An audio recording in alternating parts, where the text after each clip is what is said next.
You had a great, fun day. It was a fabulous day. And is it going well with yourself? It's going really well. I'm still in the honeymoon period, I think.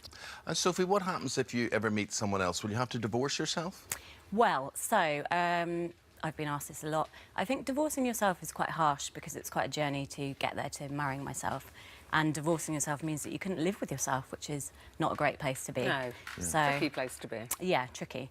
But I've also been asked, would you cheat on yourself? And I just have to, marrying yourself is not really about being a nun or being celibate.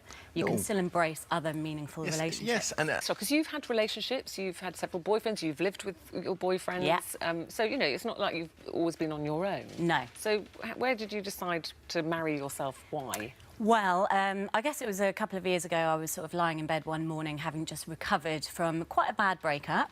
And you know that sort of feeling you get when you're you rediscover yourself and you kind of start feeling back more in control. And I was just so happy because I spent a lot of time single in my 20s and I was always really happy single. So I kind of just felt really happy to be returning to myself and I wanted a way to celebrate that. You know, lots of couples have ways to celebrate the milestones they go through and I was like, I want to. So I decided to write a novel about a girl who marries herself and I just did a bit of research and it was more the investigation which kind of made me want to go through with it more. I wrote to Brighton and Hove Ceremonies office and said, you know, is it possible? And they were quite curt in their response. They said, you know, no, marriage is a union between one man and one woman to the exclusion of everybody else. We cannot help you.